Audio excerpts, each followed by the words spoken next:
Welcome to David Game College Horizon Pods. Today's topic is medicine, and we're going to focus on the key stages to a successful application. And with me today, I have Siobhan Flint, who's the head of UCAS and careers at David Game College. Siobhan is also head of film studies and curriculum development. Welcome, Siobhan. Thank you. But I would like to also introduce and welcome a current David Game College student who is studying his GCE A-levels, is in his second year, focusing on medicine applications. And Asad, you're originally from Pakistan. Yes, I am. Welcome to the Horizon Pods. Thank you. It's a pleasure to have you both here. Siobhan, we know that medicine is such an important topic and subject that students like to follow, and it's in demand. Here in the UK, could you tell me a little bit about how many universities offer medical courses and how many places are there available? So currently, there are 45 medical schools in the UK that are recognised and registered with the Medical Schools Council. 5 of those are in Scotland, 2 in Wales, 2 in Northern Ireland, and the remaining 36 are in England. As I'm sure you know, it's highly competitive to gain entry to a UK medical school. On average, there's about 9,500 places per year. Last year, over 29,000 applications were made. Okay, and just over 5,000 of those applications were reapplications. And do we know the ratio between domestic and international students? Yeah, so for places for international students for medicine, there are just over 800 per year. And for dentistry, there are only 43 places. Out of the 9,500, there's only 43 places for dentistry for international students, which incredible. Is... So, yeah, very, even far more competitive than medicine then. Yeah, for dentistry for international students, yeah. Incredible. So, so therefore it's important for a person like yourself who's involved in the UCAS process and careers advisory to be able to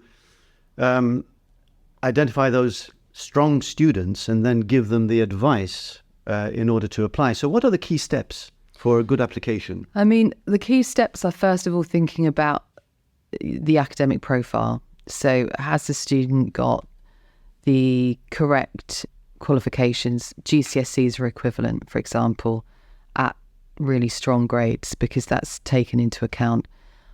Is a student studying the right subjects? So biology and chemistry are kind of a given for most of the universities. And the third one generally is maths. It doesn't have to be, but that does make for quite a strong application. It could be psychology or another science, or some universities will allow entry with a completely different A-level. The student needs to have done their research. You know, they really need to think about the university that they want to go to and their UCAT, which is the extra admissions test that they take, because that... Well, explain, what does the UCAT stand for? Because I think a lot of our listeners may not... So it's the clinical admissions test. Right. Yeah. Mm-hmm. And that is taken between July and September in that cycle. It can only be taken once. It's a 2-hour paper.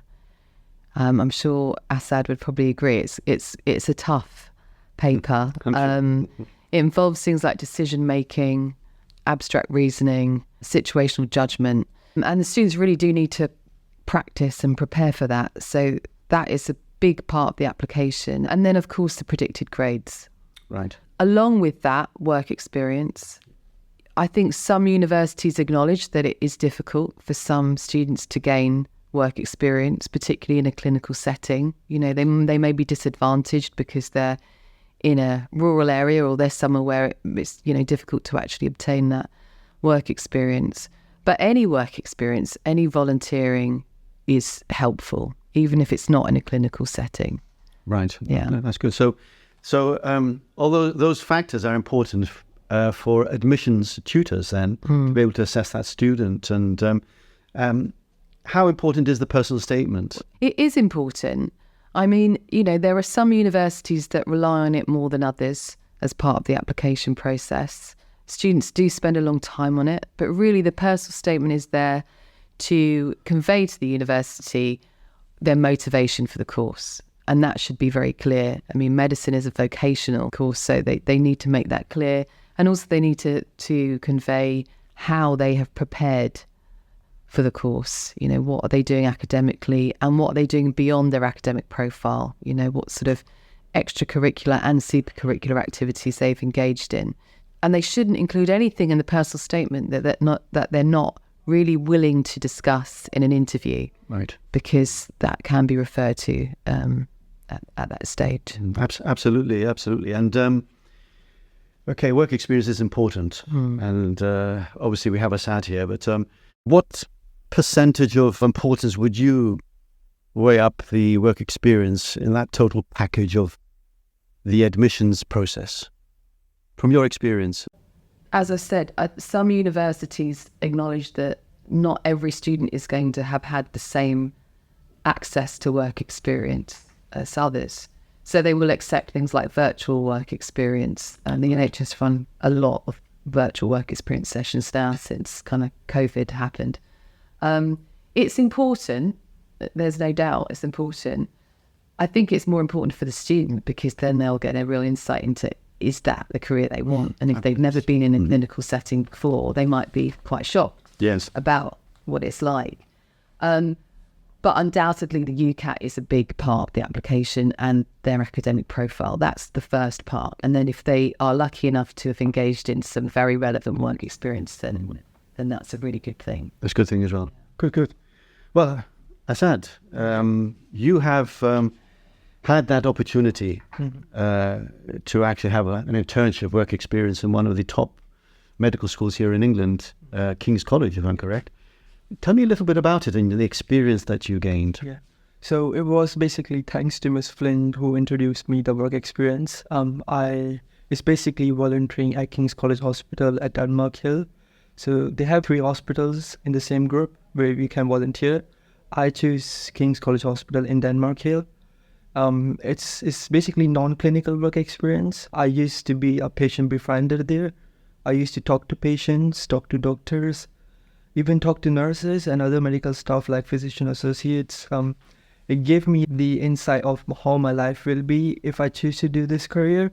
And it has been incredibly useful because it gave me the idea if I become a doctor, I will be spending like a lot of my time here in the hospital. I think that was the most important part for me. So it was good. It was very motivating. That's good. And were there any difficult times, emotional times in that type of environment where you see patients who have difficulties? Yeah.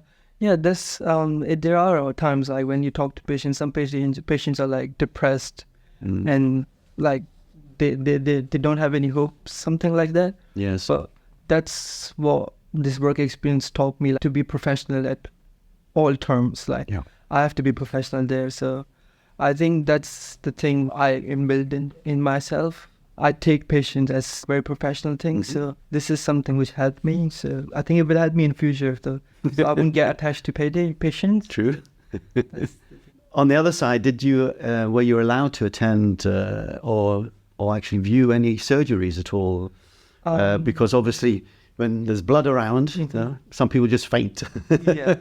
Do you have any experiences? I didn't had that experience because I was in a non-clinical work experience. Right. So I used to talk to patients and doctors only in a ward. Right. So it was different in observing surgeries. I think for me it was much better because coming from international background, English is not my native language. So coming here, speaking to patients and doctors was much more helpful to me because I could speak to people who speak English and I could improve my language and understand how to communicate, how to understand the needs of the people. Excellent. And what advice do you think you would give to some of your fellow students or anyone interested in medicine? What would you say to them about either your experience or the profession? I think it's something like before choosing to do a career in medicine, they should do work experience of something because it's very different like what we think medicine is like. But if you go in, you experience how is it like Right. So I think it's very important to do work experience, as it shows your commitment to the university and commitment to yourself. Very good. So overall, you are going to continue to become a doctor? Yes. Yeah, I think. Excellent. Yeah. Excellent. Well, thank you, Asad. We'll come back to you as well. And right, I mean, Siobhan, the interview process at the university is obviously a very important one. What preparation do you give to our students? If a student has been shortlisted, they will have mock interviews with us. In fact, we are sending a group of students, Asad being one of them, for the MMIs, the multiple mini interviews at St. George's next week. Yeah. And most universities use that format now. So the multiple mini interviews, they are commonly used. They really consist of a series of short timed stations where candidates face different interviewers for different scenarios, and each station usually lasts about 5 to 10 minutes. And they'll be looking at things like communication skills, ethical reasoning, problem solving, empathy, teamwork, things like that. So the student will rotate around those stations. They'll be given some time to think about their responses, and then they'll be assessed on the way that they've responded to that. So students can engage in practice with that. There are some universities that still use a panel format. All right. More traditional format where, they'll be faced with a panel of maybe 2 to 5 people who are interviewing them on very similar topic areas. The ones that still use that are Oxford and Cambridge, Bart, so Queen Mary. Yeah. They still use panel interviews. Glasgow, Swansea and Southampton. Right. I mean, so that's probably one of the most important steps for the final decision, apart from obviously obtaining the grades at A level. Exactly. Yeah. And I think really they just need to make sure that they, are confident and are good communicators. So they, if they can build up those communication skills during their A level time, so joining things like a debating club or public speaking, things like that's very helpful.